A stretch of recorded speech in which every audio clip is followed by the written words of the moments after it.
এ কুঠিতে পূজা করো। খুব ভালো কথা হুজুর, বলেন তো সব ব্যবস্থা করি।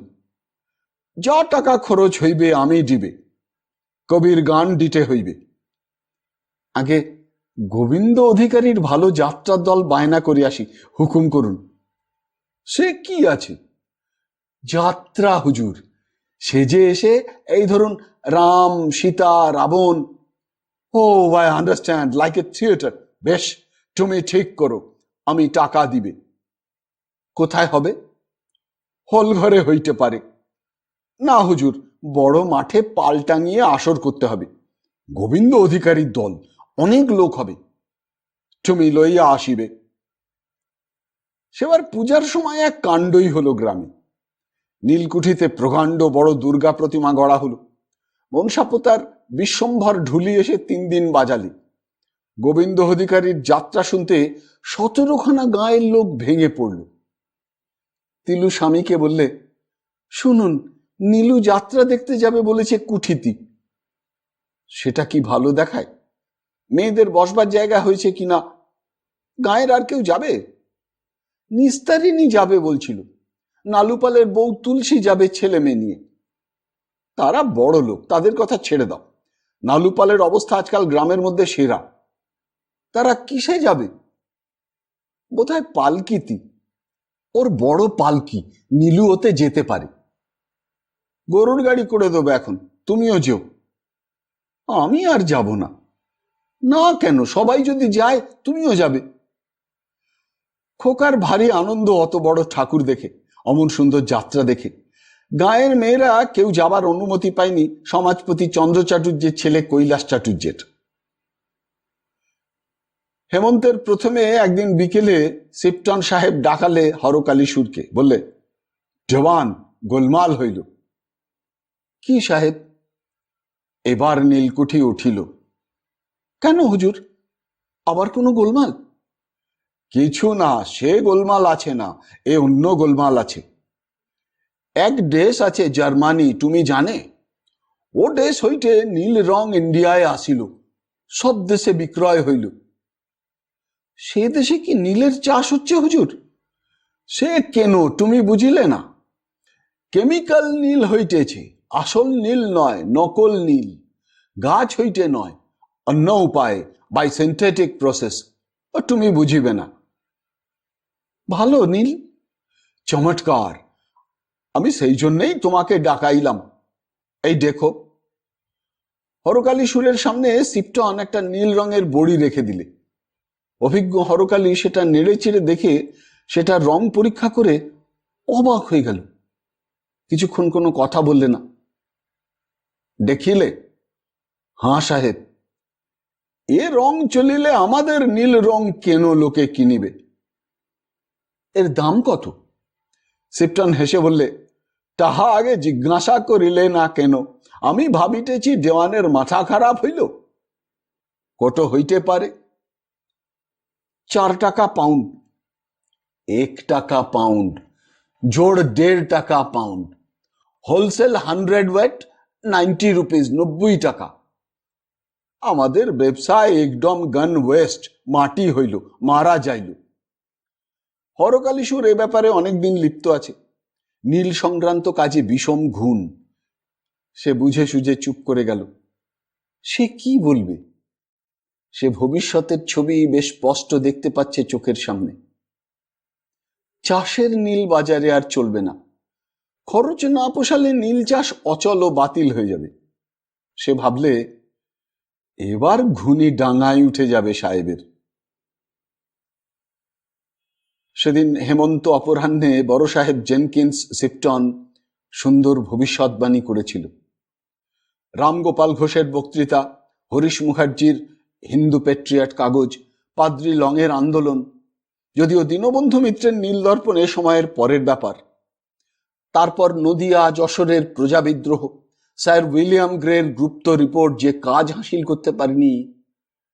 জার্মানি থেকে আগত কৃত্রিম নীল বড়ি অতি অল্প দিনের মধ্যেই তা বাস্তবে পরিণত করলে। কয়েক বছরের মধ্যে নীল চাষ একদম বাংলাদেশ থেকে উঠে গিয়েছিল। সিপটন সাহেবের মেম বিলাতে গিয়ে মারা গিয়েছিল। একটি মাত্র মেয়ে, সে সেখানেই তার ঠাকুরদাদার বাড়িতে থাকে। সিপটন সাহেব এ দেশ ছেড়ে কোথাও যেতে চাইলে না। একদিন নীলকুঠির বড় বারান্দার পাশে ছোট ঘরটাতে শুয়ে শুয়ে ইন্ডিয়ান কর্ক গাছের সুগন্ধি শ্বেত পুষ্পগুচ্ছের দিকে চেয়ে সে পুরনো দিনের কথা ভাবছিল। অন্য দিনের কথা। অনেক দূরে ওয়েস্ট সোলল্যান্ডের একটি ক্ষুদ্র পল্লী। কেউ নেই আজ সেখানে। বৃদ্ধা মাতা ছিলেন, কয়েক বছর আগে মারা গিয়েছেন। এক ভাই অস্ট্রেলিয়াতে থাকে ছেলেপুলে নিয়ে। তাদের গ্রামের সেই ছোট্ট হোটেল আগে ছিল একটা সরাইখানা। উইলিয়াম রিটসন ছিল ল্যান্ডলর্ড তখন। কত লোকের ভিড় হতো সেখানে।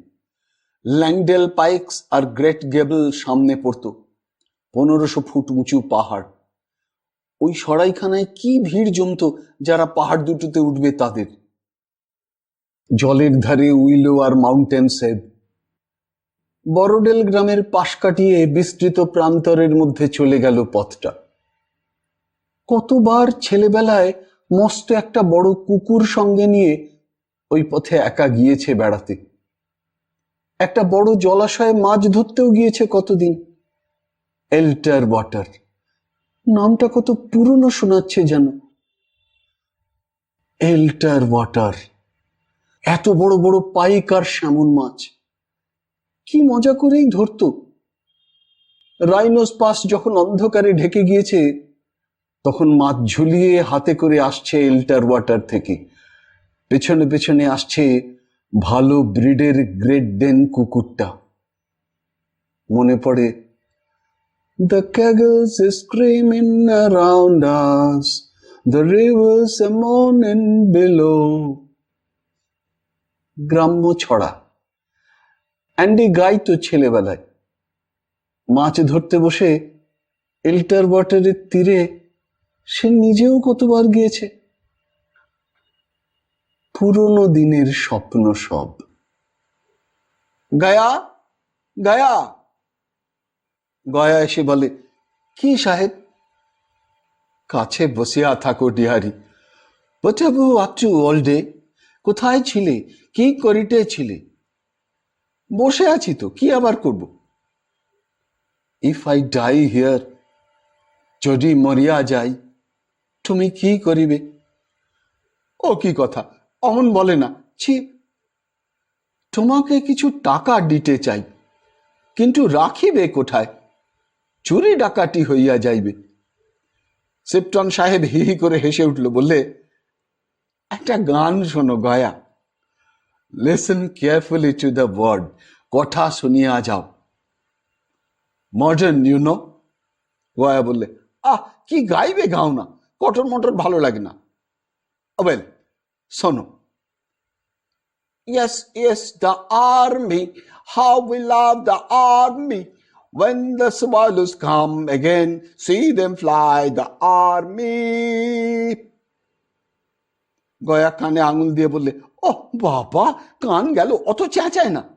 ওর নাম কি সুর? সাহেব বললে, ভালো লাগিল না? আচ্ছা, তুমি একটা গাও, সে যে তোমার বদন চাঁদে যদি ধরা নাহি পাবো। না সাহেব, গান এখন থাক।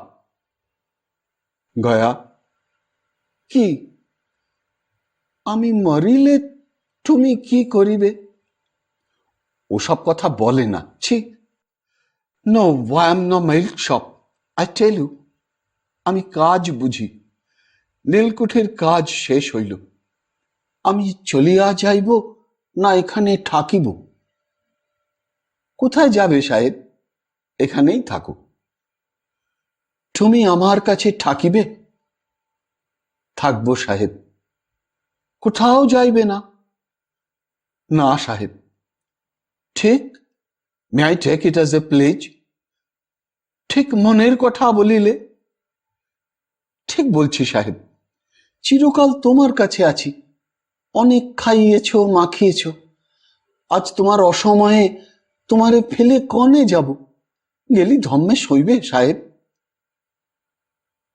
গয়া মেমকে নিবিড় আলিঙ্গনে আবদ্ধ করে সিপটন বললে, Oh, my dearie, you are not afraid of the big bad wolf. I call it a brave girl.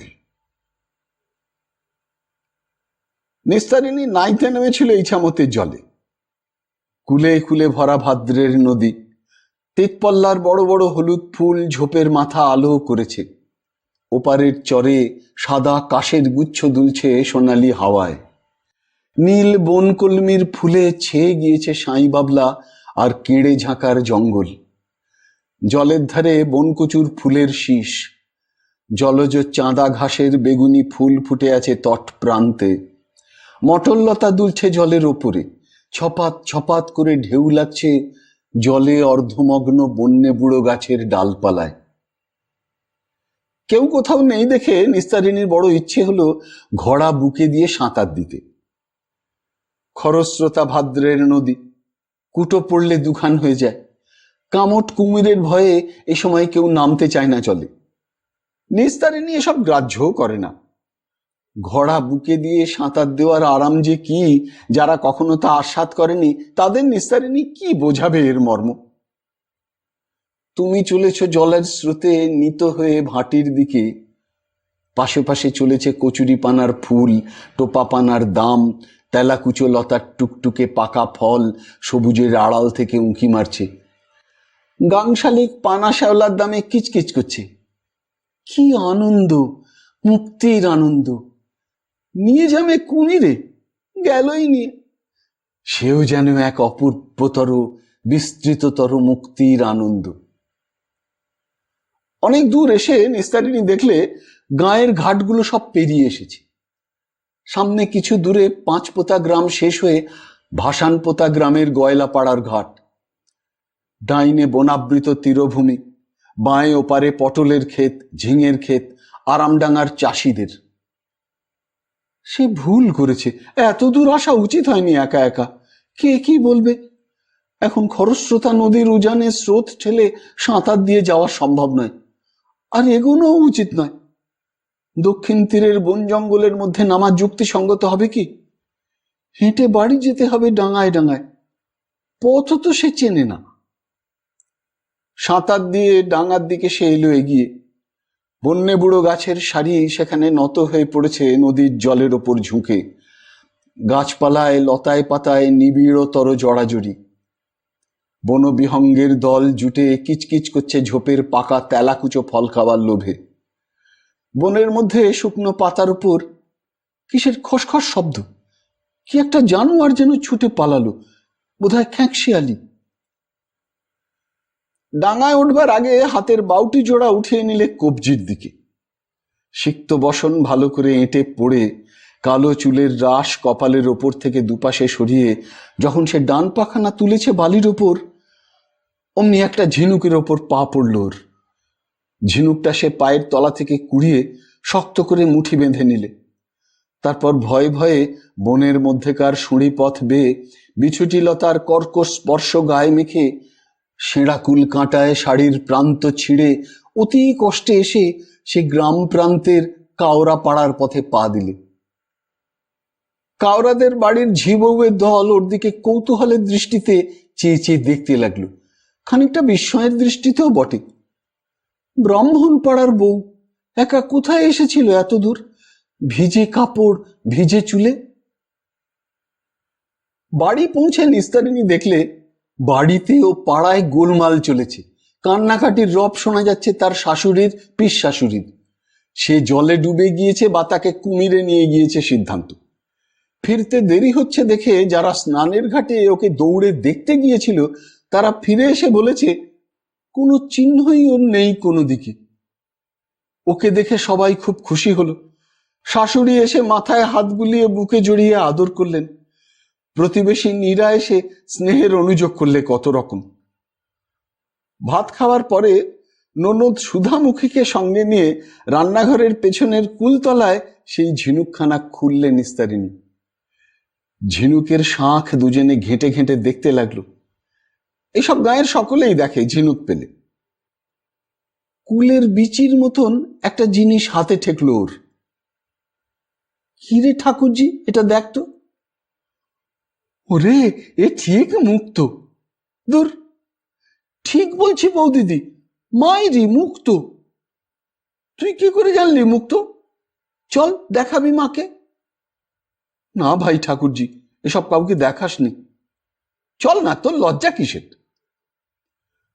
পাড়ায় জানাজানি হয়ে গেল এ বাড়ির বউ ইছামিতিতে দামি মুক্ত পেয়েছে। চণ্ডী মণ্ডপে বৃদ্ধদের মজলিসে দিন কতক এ কথা ছাড়া আর অন্য কোনো কথা রইল না। একদিন বিধু সাকরা এসে মুক্তটা দেখে শুনে দর দিলে 60 টাকা। নিস্তারিণীর স্বামী কখনো এত টাকা একসঙ্গে দেখেনি। বিধু সাকরা মুক্তটা নিয়ে চলে যাবার কিছু আগে নিস্তারিণীর কি মনে হলো, সে বললে, ও মুক্ত আমি বেচবো না। সেই দিনই একজন মুসলমান ওদের বাড়িতে এসে মুক্তটা দেখতে চাইলে। দেখে শুনে দাম দিলে 100 টাকা। নিস্তারিণী তবুও মুক্ত বিক্রি করতে চাইলে না। এদিকে গাঁয়ের মধ্যে হুলুস্থুল। অমুকের বউ 100 টাকা দামের মুক্ত পেয়েছে ইছামতির দলে। 100 টাকা একসঙ্গে কে দেখেছে এই 5 পোতা গ্রামের মধ্যে? ভাগ্যিটা বড় ভালো ওদের। বউয়ের দল ভিড় করে ওর কপালে সিঁদুর দিতে এলো। ওর শাশুড়ি নরহরিপুরের শ্যামরায়ের মন্দিরে মানতের পুজো দিয়ে এলো। এ পাকা কলা পাঠিয়ে দেয়, ও পেঁপে পাঠিয়ে দেয়। তিলুর সঙ্গে একদিন নিস্তারিণী দেখা করতে এলো। মুক্তটা সে নিয়েই এসেছে। খোকা সেটা হাতে নিয়ে জিজ্ঞাসু চোখে মায়ের মুখের দিকে চেয়ে বললে, কি এটা? মুক্ত। মুক্ত কি মা? ঝিনুকের মধ্যে থাকে। নিস্তারিণী খোকাকে কোলে নিয়ে বললে, ওকে আমি এটা দিয়ে দিতে পারি দিদি। না, ও কি করবে ওটা ভাই? সত্যি দেব? ওর মুখ দেখলে আমি যেন সব ভুলে যাই। তিলু নিস্তারিণীকে অতি কষ্টে নিবৃত্ত করলে। নিস্তারিণী খুব সুন্দরী নয়, কিন্তু ওর দিক থেকে হঠাৎ চোখ ফেরানো যায় না। গ্রাম্যবধূর লজ্জা ও সংকোচন নেই, অনেকটা পুরুষালী ভাব। ছেলেবেলায় গাছে চড়তে আর সাঁতার দিতে পটু ছিল খুব। ওর আর একটা দোষ হচ্ছে, কাউকে ভয় করে না। শাশুড়িকে তো নয়, স্বামীকেও নয়। তিলু ওকে ভালোবাসে। এই সমস্ত গ্রামের কুসংস্কারাচ্ছন্ন মূর্খ ভীরু গতানুগতিকতা এই অল্প বয়সী বধূকে তার জালে জড়াতে পারেনি। এ যেন অন্য যুগের মেয়ে, ভুল করে 1/2 শতাব্দী পিছিয়ে এসে জন্মেছে। তিলু বললে, কিছু খাবি? না। খই আর শশা দেও দিনি, বেশ লাগে।